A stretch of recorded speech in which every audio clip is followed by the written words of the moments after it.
Semoga perjalanan aku mendaki Everest Base Camp part yang ketiga. Let's go. Okey, time ni waktu petang sudah di Kathmandu kan. Aku baru je bangun tidur, rehat jap tadi baru sampai Nepal kan weh. Keluar cari makan dulu lah. Apa puyuk ni asyik mengeluarkan bunyi yang menyeramkan je dia tadi macam weh.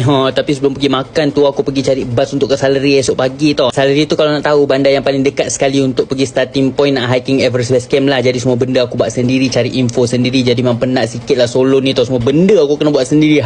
Sampai sudah aku di Gongabu Bus Station. Macam tapak pembinaan jugalah tempat ni, batu-batu pasir-pasir banyak sangat kat sini. Wah, luas sekali stesen bas ni weh. Aku rasa ni stesen bas baru tau, sebab aku tengok keliling ni bersih, sangat luas, orang pun tak ramai lagi. Dan ini kaunter tiketnya lah apa, betul lah bas stesen baru, lampu-lampu masih terang-terang lagi semua tau. Tapi masalahnya kat sini satu patah perkataan pun aku tak faham tau. Apa tanda ni semua macam weh, asal tak sediakan subtitle English kali kat bawah-bawah tu kan. Boleh lah turis sensor macam aku ni faham nak pergi mana-mana. Alasas aku tanyalah satu-satu kaunter kat sini nak ke Salary. Lepas aku tanya satu-satu kaunter sini, diorang bagi tahu bas Salary tak ada kat stesen ni weh, hanya ada di Pekan Cabahil saja dan tiket beli kat sana. Sudah duk termenung je aku kat sini memikirkan masa depan. Tapi Pekan Cabahil tu sebenarnya tak jauh pun daripada sini, dah 7 km ikut je. Tapi malas nak ulang alik masalahnya tau. Jadi last kan malas nak fikir, aku ambil motor pergi makan dulu tau. Orang cakap tak boleh fikri dengan waras kalau perut tengah lapar ni. Jadi singgah je aku kat restoran Bismillahirrahmanirrahim ni. Kedai ni sangat famous di kalangan orang Malaysia yang datang sini untuk hiking tau. Lepas tu aku disambut baik dengan pelayan Nepal yang mampu cakap bahasa Melayu weh. Sembang rupanya pernah kerja dekat Pening.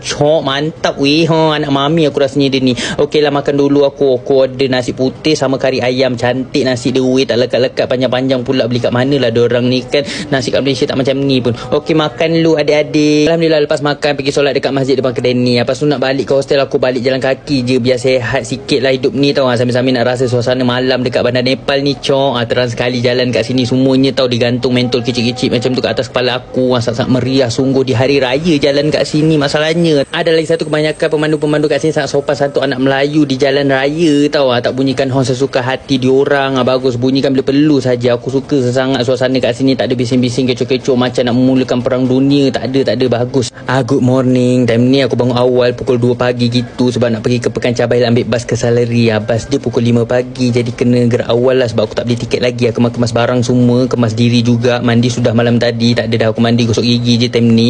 Lepas tu baru gerak ambil motor ke Pekan Cabahil. Senang je ambil motor ni, order InDrive 24 jam operasi dia macam kedai mamak juga. Dalam 10 minit macam tu aku pun sampai dekat Pekan Cabahil. Time ni aku minta abang motor ni hantarkan aku dekat tempat bas sebab Cabahil ni aku check dekat Google tak ada pun stesen bas. Jadi last rupanya bas dia ada dekat tepi jalan macam ni je weh, betul-betul dekat tengah-tengah Pekan Cabahil dekat roundabout ni. Beli aku tiket dekat Salary berharga RM2,500 kalau muka kau macam Nepal. Tapi kalau muka kau macam ala-ala mak